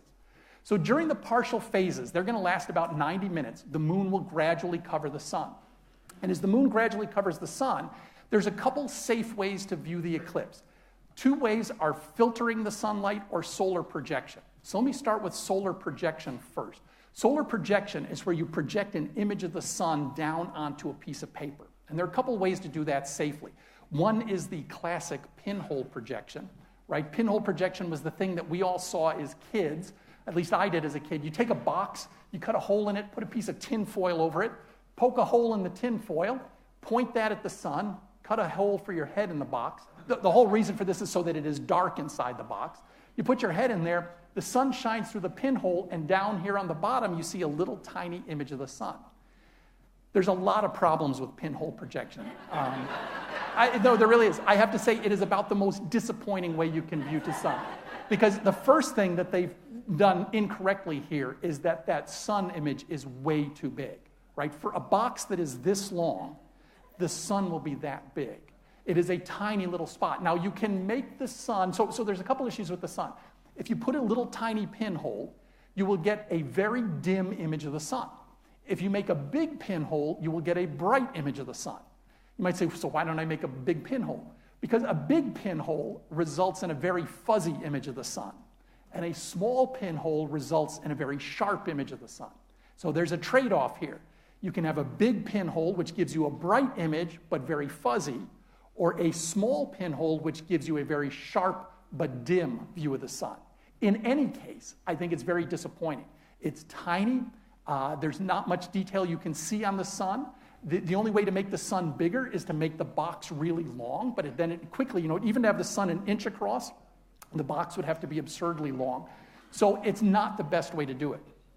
Another way to project the sun using solar projection is to take an old telescope. So if you want to come up and look at this later on, I've got this solar telescope that I put together. This is an old telescope that we had sitting around the astronomy department. And for a few dollars, you can build this thing called a sun funnel. The sun funnel, you can find the instructions online at the Astronomical Society of the Pacific. It's called a sun funnel. It is literally just a funnel that you can buy at the automotive parts store. This is just like an oil change funnel that I bought at the car parts store. It was $2.99. You can buy 2 hose clamps at Lowe's for like $1 each. You use the eyepiece that came with the telescope. You just use 1 hose clamp to clamp that in the bottom of the funnel. The funnel comes down to a little point. You just cut it off to get the eyepiece in there. And then you just buy a piece of material to put into the top. I bought a piece of projection screen material. So, projection screens, rear projection screens. You can buy like a square foot of this material for a few dollars, but you could put a thin piece of paper, a thin piece of fabric in there. And what you do is you put this in your telescope like this, and the telescope projects an image of the sun up inside the funnel, and on this screen here makes a really nice, bright, sharp, clear image of the sun. The nice thing about, so you can do it another way too. You could just take that eyepiece and hold a piece of paper here and project it onto the piece of paper. The danger with that, and I'll warn you if you do this during the solar eclipse, is that you just have to keep an eagle eye on that telescope. Because if you have any children around and you are projecting the image of the sun on that piece of paper, and you turn your back for even a second, there's the possibility that someone could look in that eyepiece while it's pointed at the sun, and that would instantly and permanently damage their eyes, and you don't want to be responsible for that. The nice thing about this one is it's closed up like this, so you should still be careful with it because you're pointed at the sun, but you don't have to be as vigilant with this because the light never gets out of this screen. All the sun's light is trapped inside of it. You can also project the image of the sun by buying special projection telescopes. This is a solar projection telescope. It is by far my favorite projection telescope. It's called the Sun Spotter. It's basically a lens. The light comes in, bounces off a mirror, bounces off another mirror, bounces off a third mirror. The eyepiece is right in here, and it produces a big, bright, white image of the sun on the piece of paper. It's easy to see. It's extremely safe because the light from this lens comes to a focus inside here, and kids can't get their head in there. So there's no possibility that they're going to damage their eyes by getting their head where that light comes to a focus from the lens. A fantastic device. And it's built like a tank. This one we bought before the transit of Venus in 2004. It looks brand new. I use it for outreach programs at the observatory all the time. It's an amazing telescope. You might say all those glowing things to say about it, there must be something wrong with it. And the answer is because they don't sell many of these. They're each one's custom made. They're about $400, so they're really expensive. You can buy a cardboard version of it called the Solar Scope. So the Solar Scope is the same kind of thing, but it has a little solar telescope, a little plastic telescope here with a lens. Focuses its light on a ball bearing on the inside right there, and that ball bearing projects a nice bright white image up inside the box. The difficulty with this one is if you put it on the ground, To see the sun, you have to get underneath it. So this one is better on a table or someplace where you can look up into it. The nice thing about the sun spotter is you can look down on it and see the sun. This one you have to look up into it to see the sun, so you'll want to put it on a table, even possibly mount it on a tripod if you can. But again, this is a great way. It's made out of cardboard, so it's not as durable, but works just as well, and it's a lot less expensive. When I bought this one, again, back in 2004, it was $40, but I checked just the other day, they're now selling for $100. And I think that is in part because of the Eclipse, okay? So those are projection techniques. That's one safe way to view the sun, which is projecting the image. Because the image is being projected on a piece of paper or on that screen, it's perfectly safe to look at. Because what you're worried about with viewing the sun is the harmful infrared and ultraviolet and even visible light from the sun. You need to cut out all the ultraviolet, all the infrared, and most of the visible light. When they shine on a piece of paper like that, the paper does not reflect the infrared or the ultraviolet light, and it's not even a very good reflector of the visible light. So the sun is bright and easy to see, but it's not too bright. You don't have to worry about it. The other way to safely view the sun in the partial phases is filtering the sun, which is actually using a filter that cuts out all the harmful infrared and ultraviolet radiation and cuts out most of the visible light. So everyone should have been given, as you came in tonight, a pair of the solar glasses, the very stylish, fancy paper solar glasses. The paper solar glasses, a couple things about them. First of all, I want you to know that the ones we passed out tonight, I bought directly from the manufacturer months ago. So you've probably heard about fake glasses being sold on Amazon. The American Astronomical, here they are, let me grab one out of here. The American Astronomical Society and NASA worked with the manufacturers of these glasses to make sure that when they say they have these safety certifications, that they really do have the safety certifications. And the American Astronomical Society has posted a list of vendors, of companies that make these glasses, that they have verified actually passed the safety certification. And American Paper Optics is one of those companies, Rainbow Symphony is another, and the glasses that we passed out tonight were bought from either of those companies. And I bought them directly from the manufacturer, no middleman, so I know they came from the companies that have been looked at by the American Astronomical Society and by NASA.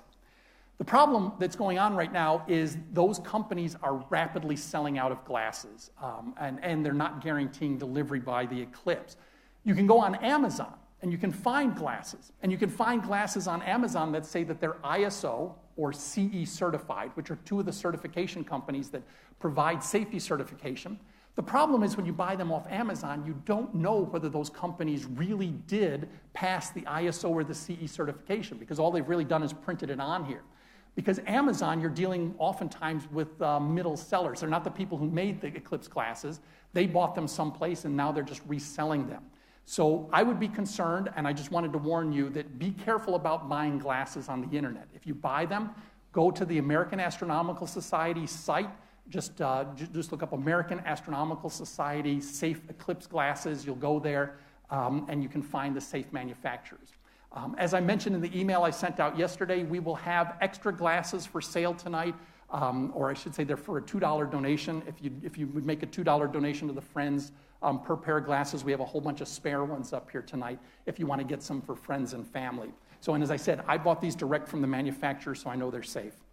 The way you use these glasses is, it's obvious. I think I don't have to really demonstrate it, but I'll do it anyhow. You just fold them on the little tab, and then you put the glasses on. So, as you can see, looking around the room, I saw lots of kids doing it earlier. You can't see anything through these glasses. They are only for solar observing, right? They're not going to serve as sunglasses on a regular day because the only thing bright enough to get through these glasses is sunlight. They work by using this special black polymer film. That film absorbs all the ultraviolet, all the infrared light, and most of the visible light, and that silver coating on the surface helps as well, although not all glasses have the silver coating.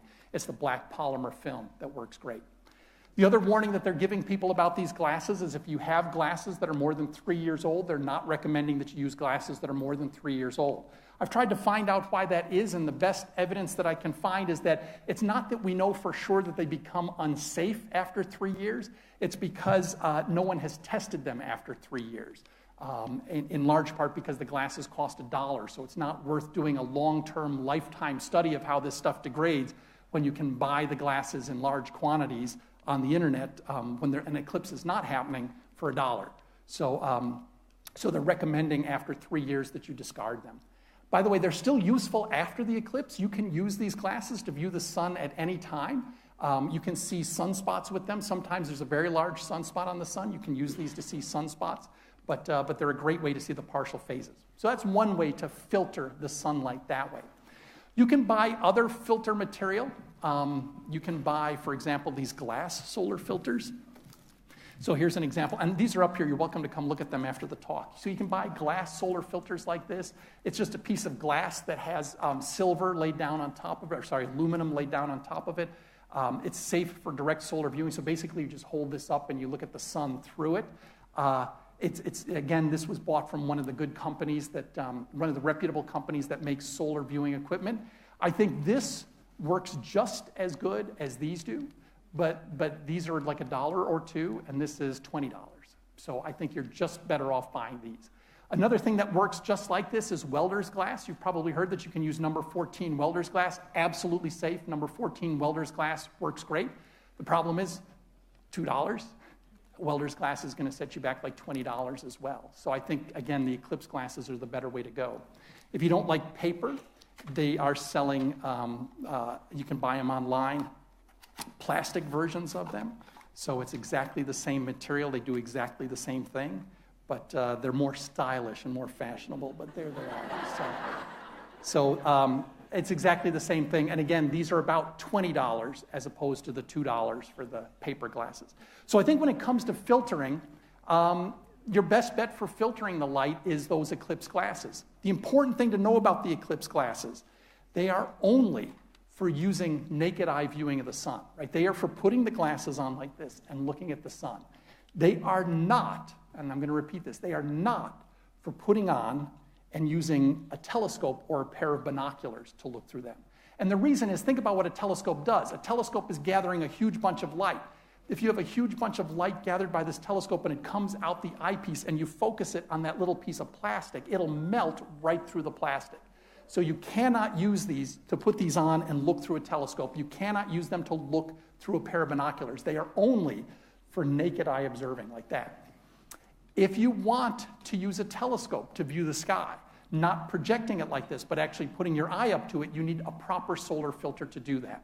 And you can buy proper solar filters for telescopes. They come in a couple different varieties. I've got one big one up here. So this is just one of the big glass solar filters that we have for telescopes, actually the telescope up at the observatory, right? So it's a big glass filter. It's specifically designed for solar observing, so you put this on the front of the telescope, and just like these glasses, when you hold it up to the light, you don't see anything because it blocks all the ultraviolet, infrared, and most of the visible light. If you buy a solar filter like this, there are a bunch of reputable companies that make them.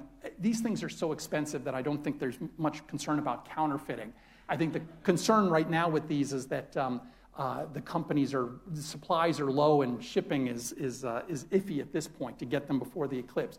If you happen to have one of these and you're using it on eclipse day, all I ask is that if you put it on the telescope, there's foam on the inside here so that it makes a nice tight seal as you put it on the telescope so that it doesn't blow off in the wind. I would also ask that you bring some tape with you, like blue painter's tape, and tape around the outside of the filter so that there is no chance that a child or someone can pull that filter off, because you just want to make sure that when this goes on the telescope that it stays on the telescope and does not come off. They have these glass ones. They also have filters that are a plastic film. This is one that I've made for a pair of binoculars that I've used on eclipses before. It's just a plastic film. There's a company, Botter, that makes this solar film that you can make your own filters out of. And again, it's like a mylar. It's like a silvered mylar, but it is not silvered mylar. A mylar balloon is not safe for viewing a total solar eclipse. You have to buy this special film to do that. So those are ways to filter the sunlight and look through a telescope that way. So those are the two ways to see the partial phases, to safely see the partial phases. Either filter it or project it like that. Okay, so here are the partial phases. We've already talked about those, so I'm going to go ahead. This is what the sun looks like through your Eclipse glasses, and I intentionally made the sun small because that's what it will look like. You know, through the glasses, you can use them tomorrow. I recommend taking them out tomorrow and looking at the sun with them and seeing what the sun looks like. But the sun, as the moon covers the sun, you will see the partial phases. You will see the moon passing in front of the sun right there. Okay. One cool way to do pinhole projection is, this is on our cruise back in 2006. The room key was a plastic card that had a whole bunch of holes drilled in it. And when you pass the sunlight through the holes, we got all these little crescent suns down there. And I think that's something to think about bringing with you, as a piece of cardboard or something else that has lots and lots of holes poked in it. One thing they're recommending, for example, is a colander that you would strain food in, is something that has lots of holes, and then use that to project lots of little crescent suns down onto something. It is really cool that way. So that is one good way to do solar projection. An example of that is this. This was nature's pinhole projector. This was an annular eclipse in California, and there was a tree, and as the sunlight shone through the tree, all the leaves and branches were making all these little tiny pinholes. So they got hundreds and hundreds of little pinhole images of the sun right there. So on eclipse day, in the partial phases, go look at a tree and look under the tree and see if you can see all these hundreds and hundreds of little pinholes like that. So that's a cool pinhole projection. I think making the box is really disappointing. So, okay, so what's it going to look like during the phases? This is a quote from the year 1185 from a Russian monk. The sun became like a crescent of the moon, from the horns of which a glow, similar to that of red-hot charcoals, was emanating. It was terrifying to men to see this sign of the Lord. So he was talking here about seeing the partial phases when the sun looked like a thin crescent up there in the sky. So you're going to watch the partial phases. About 30 minutes before totality, you need to spend a minute to look around you and note the environment around you. Nothing interesting is going on at this point. The reason for looking at the environment is to compare what you see now to what you're going to see in totality. So this is primarily for people who are going to get the chance to go to totality. So 30 minutes beforehand, look at what's going on. About 10 to 15 minutes before totality, that's when you're going to finally notice a very slight change in the light levels. But the light doesn't really change until a few minutes before totality, and it changes a lot in a few seconds before totality. So not much goes on in these last 10 to 15 minutes, except that the light levels are slowly starting to fall. At this point, you want to note that the temperature is going to be dropping. People often report that you'll feel a cool breeze, or the air will become cool and still. And at this point, you want to note the behavior of nearby animals and insects, because now it's getting dark enough that they're noticing that it gets dark. And Dennis DeCoco, who's one of the editors of Sky and Telescope magazine, he's seen many total solar eclipses, and he reported seeing birds going to roost. And in one case, he was next to a farm, and the cows were used to being called into the barn at sunset. And as the eclipse came, they thought nighttime was coming, so the cows all lined up and they walked to the barn because they thought nighttime was coming. So a few minutes before totality, look and see what the animals around you are doing. Look to see, do you hear birds as if they're going to roost in the evening? What are the insects doing? Do you hear insects? I'm going to be interested this time. This will be my first eclipse in the United States in the summertime to see whether lightning bugs come out or not. It's kind of the wrong time of the year. It's very late in the year for lightning bugs, but that'll be something to look for during the eclipse. So see what's going on 10 to 15 minutes before totality. Just before and after totality, you should look for faint ripples of light on the ground. These faint ripples of light are called shadow bands. And shadow bands are a very elusive thing. They've been seen in past eclipses. They look like sort of bright and dark stripes, and they race across a building, or in this case, they laid out a white sheet on the ground and they saw it racing across the white sheet. You don't always see them. I've been to 2 total solar eclipses. Both times looked very, very carefully for shadow bands, didn't see them. But they're best seen against a white sheet, or in our case, we were looking against the white side of the ship. But basically, they race across the ground, and they're caused by the twinkling of the thin crescent sun. They happen in the last few minutes before totality, when the sun is a little thin crescent, and little motion of air can bend that crescent back and forth, and it creates that rippling effect. Just to tell you how impressive they are, here's a quote from George Airy, who was the Astronomer Royal in 1842. He said, "As totality approached, a strange fluctuation of light was seen. A upon the walls and the ground, so striking that in some places children ran after it and tried to catch it with their hands. So look for that in the few minutes before totality. About 5 minutes before totality, you want to look to the west, because approaching you from the west will be the shadow of the moon. And I have to say, this is one of the things that sticks with me most from my first eclipse.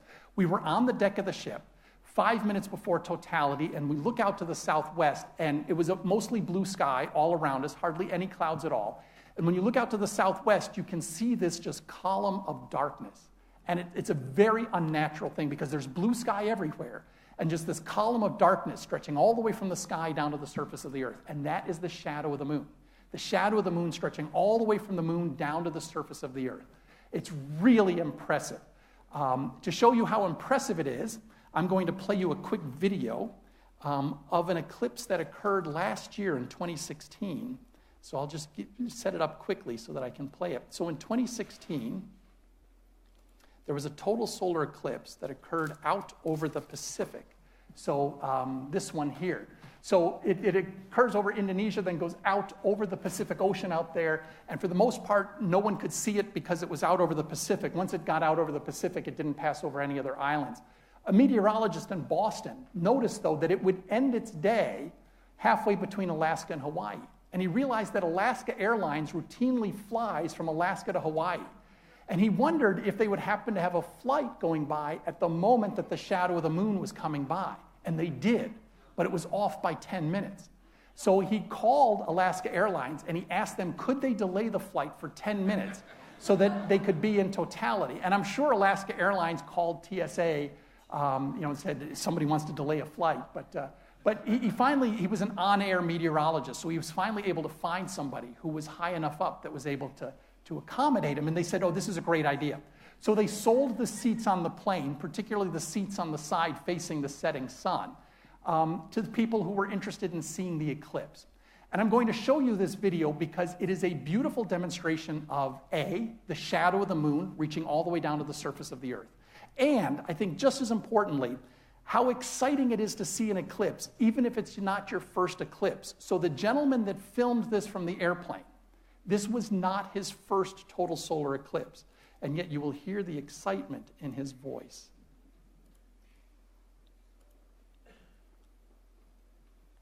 Here it comes. Oh my God, look at it. Here comes the shadow. Look at that. It's like a tornado. Oh my God, here we go. Here we go. Oh my God. Oh my God. Here we go. Look at this. Oh my God. So see the column of darkness right there? Shadow is coming. And if you look carefully in a minute here, you'll see the round shadow on the earth. Oh my God, here it comes. Look at this. I've never seen it like this ever. Only in a plane. No flashes. Oh my God, here we go. Look at it. Oh my God. Whoa. Look at that. Oh my God. Here we go. Oh my God, it's coming right over us like a storm. Look at this. Oh my God, we're getting close. Getting close. No filter. Oh my God, Corona. There it is. Venice Beach. Venice Beach, diamond ring. Look at that. Corona. Totality. Totality. Oh my God. Look at that. Totality. Oh my God. Look at those streamers. Look at the crumbs. It's all. So it's a great video for a couple reasons. But I think the most impressive thing is to see that round spot of the shadow of the moon down on the surface of the earth. But another important thing to get out of it is the totality just began for him. You can already see the shadow lifting here, right? The shadow is moving at 1,500, more than that for him, 1,500 miles an hour. The shadow is already starting to move on. So as quickly as the eclipse begins, it starts to end for them. So you don't have a lot of time during the eclipse. So let me bring these slides back up so we can go back to where we were. So this was a couple minutes before totality. So we already talked about the shadow bands there. So in the final minutes before totality, look for planets, Venus, Jupiter, Mars, and Mercury. I think that's the order in which you will see them. Venus is by far the brightest. It'll be the easiest to see. Jupiter will show up a few minutes later, then maybe Mars and maybe Mercury during totality. They're not going to be Mars and Mercury are not going to be very bright, but you should see them. About 10 seconds before totality, it will be like somebody turns the lights out. A lot of people ask, how will I know when it is safe to take the glasses off? Because you can take them off during totality. And the answer is, if you're watching the environment around you, there really will be no doubt, because in that last moment when the last bit of the sun gets covered up, it's like the lights go out, not just in the room, but in the world around you. That shadow approaching, here's a great description of it. It's a tangible darkness advancing, almost like a wall, swift as imagination and silent as doom. Okay, so in the final seconds before totality, you want to look for three things. You heard him announce them on that video. You want to look for Bailey's beads. As the moon leaves just a tiny, thin sliver of sunlight, you will see moonlight shining through either craters on the moon or peaks on the moon, cutting the light, and it breaks down into all these little beads, and they're called Bailey's beads. When you start seeing Bailey's beads, that's an indication that you are seconds away from totality, because it really only lasts a few seconds right on the very edge here. So as soon as that thin crescent of sunlight starts to break up like this, totality is very close. That's Bailey's beads. In the last second, when you get the last bit of sunlight shining around the rim of the moon, you get what's known as the diamond ring effect. Something else that I wasn't prepared for how beautiful it is, which is the diamond ring, the last little bit of sunlight that's shining through the last valley on the surface of the moon, is incredibly bright. And it shimmers and it sparkles just like a diamond. And it's surrounded by this corona, the outer atmosphere of the sun right there, which makes the ring. So that's the ring, and that is the diamond on the ring right there. A spectacular thing to see. This photograph doesn't do it justice. It's much more beautiful than the photograph, and that's called the diamond ring. And that literally is the last second before totality. Because once you've seen the diamond ring, you are then in totality. This is what you came all this way for and waited years and years to see. Only during totality can you take the glasses off. And I will point out that if you leave the glasses on during totality, you won't see anything. So they have to come off. So, because it really does, the sun is you've covered up the sun, so the glasses are no use right now. So take the glasses off. You can view the eclipse safely with the naked eye. You will look up. I'll talk about exactly what you'll see here in a second, but you'll be able to do it. As soon as you see the diamond ring again, as soon as the sun starts to reappear, the glasses have to go back on. And again, people say, how will I know when I need to put the glasses on? There'll be no doubt. You'll be looking at the moon and the beautiful corona of the sun, and then suddenly there will be this intensely bright light that comes from the limb of the moon where the sun starts shining through again, and that's your cue that the glasses have to go back on immediately. So put your glasses back on. How dark will it get during totality? This is from the 2006 eclipse. So this was before totality, this was during totality. It doesn't get quite as dark as night, because all around the horizon right there, you see this orange glow as if sunset is occurring, because it really is, right? You're in the shadow of the moon, but all around you is this orange glow where the sunlight is still shining out there, because you're in the middle of this shadow spot that's 71 miles wide, but everybody outside that 71 miles is experiencing daylight. So you'll see this orange sunset glow all around you. And it'll get dark enough that you should see some planets. You may see some stars, but it will not get as dark as night. Okay, so that's what it looks like during totality. If you're wondering what it looks like from space, this is what it looks like from space. This is the International Space Station in 2006. They took this photograph. That big black spot on the Earth right there is the shadow of the moon. To orient you, north is down on this one. This is the south coast of Turkey running across here. That's the north coast of the island of Cyprus right there. So I almost made it in this picture. We were on a cruise ship just off the corner up there in 2006. Here's another picture from a weather satellite in 1991 of an eclipse that went right over the big island of Hawaii and down through Mexico and Central America and South America. But you can see it at a couple different times, the shadow of the moon moving across the sun. My second eclipse trip was in China in 2009. We went to a reservoir a couple hours west of Hangzhou, China, to see it. So you can see there are thousands of people here on the reservoir, people using safe solar filters to view the sun through their telescopes right there. I only show you this picture because this is what it looked like before totality. That's what it looked like during totality. So this was a 6-minute eclipse. So where we were, it was a little bit less than 6 minutes long. So it was a much longer eclipse than we're going to get this year, which means the shadow of the moon was much larger and it got much darker there. The interesting story behind this photograph is before totality, at this stage, everyone is going around reminding people, turn off the flash on your camera. during totality, don't take any flash photographs. You may have even heard the guy on the airplane say it. He said, no flash photos, or no flashes. And the reason is everyone has traveled thousands and thousands of miles to experience darkness. Nobody wants that ruined by lots and lots of flashes going off. So people were told to turn off their flash. This guy takes this picture, and he forgot to turn his flash off. So he got yelled at. Everybody yelled at him. But, and of course, the reason is there are people here who are trying to photograph the eclipse. They're trying to do all kinds of things, and a flash will ruin those photographs. I'm kind of glad he did and gave me the photograph, because if I just showed you a black picture, you wouldn't believe me that that was totality. But with this photograph, you can really see how dark it is. And then during totality, of course, that's when you experience the true effect of a total solar eclipse. You get to see the beautiful solar corona. The corona is, I'm going to flip ahead to this picture. The corona is the outer atmosphere of the sun. It's got a temperature of a few million degrees. The corona, the only chance that you ever have to see it in your whole life is during a total solar eclipse. You'll never have any other chance other than a total solar eclipse to see the corona. And the thing about the corona, it is spectacularly beautiful and very hard to photograph, because the inner parts here are very bright and the outer parts are very faint. So if you get a photograph that shows you the inner parts, you don't see the outer parts. If you get a photograph to show you the outer parts, you don't see the inner parts.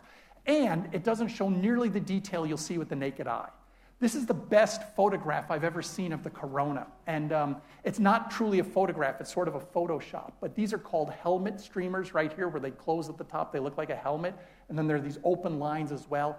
The corona looks like a giant silvery white flower up there in the sky, with the moon in front of the sun and that beautiful, beautiful corona visible.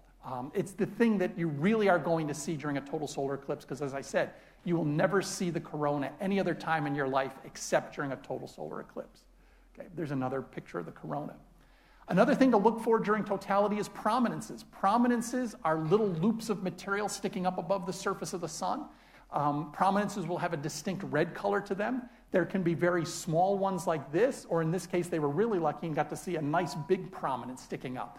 They're not flares. Astronomers have a specific term that we use to call flares from the sun. These are technically called prominences, but they are material lifted above the surface of the sun. And what you want to do during totality is look around the rim of the moon and see if can see prominences there. You might remember in the video, the guy on the airplane said that he saw prominences. And then these are just some phases going from the Bailey's beads to totality to Bailey's beads again, showing you again a prominence up there, another prominence right there, all kinds of things that you can see during the eclipse. So what do you need to do during totality? It's 2 minutes and 40 seconds long. They will be the fastest 2 minutes and 40 seconds of your life.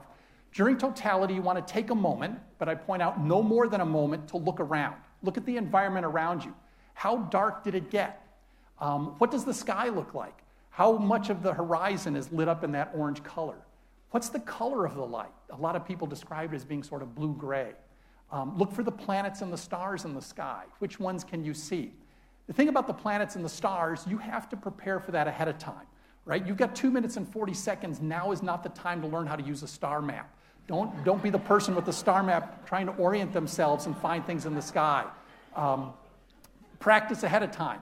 So use Stellarium or something like that and memorize what the sky is going to look like and say, okay, I can see Venus here, so there's the sun, so I know Jupiter's going to be on the other side over there. Okay, now I see Jupiter. I know Mars is going to be really close to the sun on this side, Mercury's on the other side, and now if I can see Venus and Jupiter and the sun, Sirius should be back over here. You want to know ahead of time where to look. And the thing is, if you look over here for Sirius, the brightest star in the sky, and you don't see it, don't spend a long time looking for it. Don't think, oh, if I just look another 30 seconds, I'll see it. Because 30 seconds, you don't have 30 seconds. So look for these things in the sky. If you see them, check them off. If you don't see them, move on, because you are rapidly running out of time. Because as I say, and then as quickly as it began, it's over. Once it ends, you will see the steps in reverse. You'll see the diamond ring, you'll see Bailey's beads, you'll see the shadow bands, and then you can watch for environmental changes on the way out. So to finish up, the last 2 pieces of advice I have. Here's the equipment that I think you should bring with you on the day. Bring a checklist of activities with a timeline of what's going to happen. But don't stick to this too much. My story about my 2006 eclipse was that I had read all these books on eclipses, and I had a minute-by-minute plan.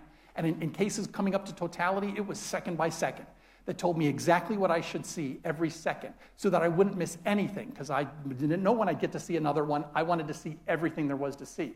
So 5 minutes before totality, we see that shadow of the moon coming in. And it is so impressive that I'm just staring at this shadow of the moon coming in. And then as soon as that, it starts getting really dark, I look up, totality happens. I see the corona. We look up and see some planets and things in the sky. And then as soon as it began, totality ended. And that one was 4 minutes long. And after totality ended and we watched the shadow of the moon recede off, I reached into my pocket. And there was that checklist. I'd completely forgotten about it because seeing the shadow come in was such an impressive thing that I totally forgot about my checklist. You might want to bring binoculars or a telescope with safe solar filters if you know how to use them. But I would only bring them if you have the filters and you know how to use them. Definitely bring your Eclipse glasses that you get here tonight. Bring a piece of cardboard to use as a pinhole projector. Poke a bunch of pinholes in it beforehand. I would say if you're going to do something like I showed you with my son on the ground, they have to be bigger than pinholes, and I think a hole punch is really good for those. So do something like that. They recommend bringing a flashlight. I don't think it's going to get dark enough that you need a flashlight. You will, however, need sunscreen because you are going to do something you don't normally do, which is you are going to spend 3 hours staring at the sun. You are going to get sunburn in places on your face that you didn't know could get sunburned. So before the eclipse begins, slather up in sunscreen, especially on your face. Wear a broad-rimmed hat because, again, if you're lucky and it's clear skies, you're going to be staring at the sun the whole time. Bring some snacks and some water because you're going to be there for a while. And then bring a tape recorder because I think the best part of that video of the guy, I love seeing the shadow of the moon come in, but there's a reason I play that video with the sound on, and that's because the reaction of the people, especially him. Who knows what's going to happen around you? So I'd have a tape recorder running just to get the reaction of everybody around you during the eclipse. The last piece of advice I have for you is you'll notice I've left one thing off of this list. And the thing I've left off, and I believe very strongly in this, is that if this is your first total solar eclipse, do not try and photograph it. So do not waste your precious seconds trying to take a picture. This is what's going to happen in other parts of the United States. On the day of the eclipse, there will be lots of people who have paid thousands and thousands of dollars for really complex equipment, who have practiced with it for months and months, and have been to a dozen solar eclipses before, and they know exactly what to expect and when to expect it. They will take awesome pictures of the sky, and they will post them on the internet on August 22nd. On August 22nd, you will get better pictures of this eclipse than you or I could ever take. You're going to print them out, and you're going to put them in your photo album, and that's what you're going to tell your grandkids that you saw on the day of the eclipse. So, the thing is, I know you're thinking to yourself, I'm just going to take one picture, right? We all know how that's going to go. You're going to take a picture, and it's not going to be right. And you're going to play with your camera or your phone and take another picture, and it's not going to be right. And you're going to spend all of totality, all of 2 minutes and 40 seconds, and you're going to waste that experience trying to capture a lousy photograph. So 5 minutes before totality, put the phone away. Enjoy it, because it's going to be spectacular. So thank you very much.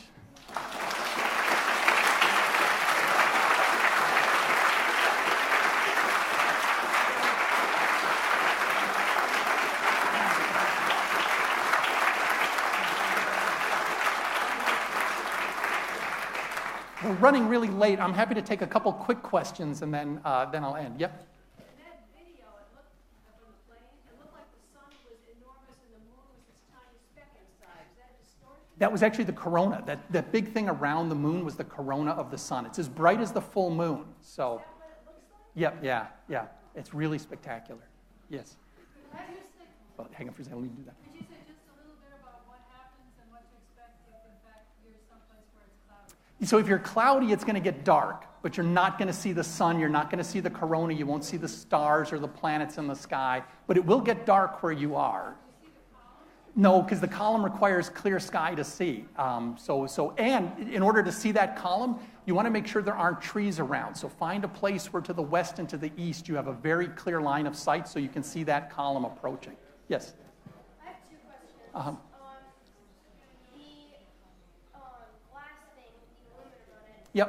What would happen if you just took a piece of aluminum foil and put it? So aluminum foil is too thick, and so you won't get any light through it at all. So aluminum foil is much too thick. And So. then what happens if the eclipse happens at night?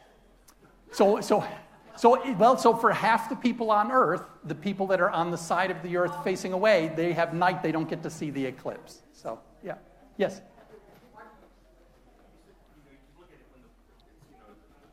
Yeah. No, yeah, so the corona is much, much dimmer than the rest of the sun. Much, much, much dimmer. And the corona is actually so hot that it glows in X-rays, but those X-rays don't make it through our atmosphere. They're blocked high up in the atmosphere. And they're always coming off the corona, whether there's an eclipse or not. So the light that we see from the corona is actually scattered sunlight. So those atoms in that thin gas, the light leaves the sun, it hits those, and it scatters towards us. And so that's why it's much, much dimmer. So the corona is perfectly safe to look at. It's the hot atmosphere of the sun that's dangerous because it's giving off a tremendous amount of infrared, ultraviolet, and visible light. Yeah. How dark will it actually get in Charlottesville?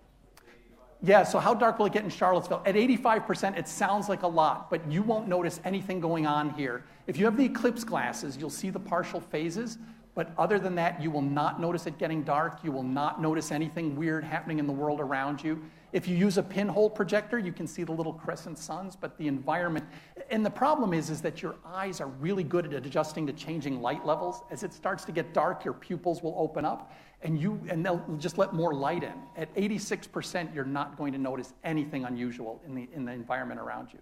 So. On the eclipse maps on the path of locality, there were elliptical figures. Yep. What did that indicate? That indicated the actual shape of the shadow at that point. And so if you look up near the poles, you will often see these long, thin shadows. And that's because the moon's shadow is not hitting the surface of the Earth, but where the Earth curves back like that, it's hitting up there and it's getting splayed out across. So, okay. I'm happy to take questions up here if you have questions afterwards. Otherwise, if you'd like, my son is in the back for the Friends of McCormick. You can get extra eclipse glasses back there. But I'm happy to take questions up here. So thank you very much. Thanks.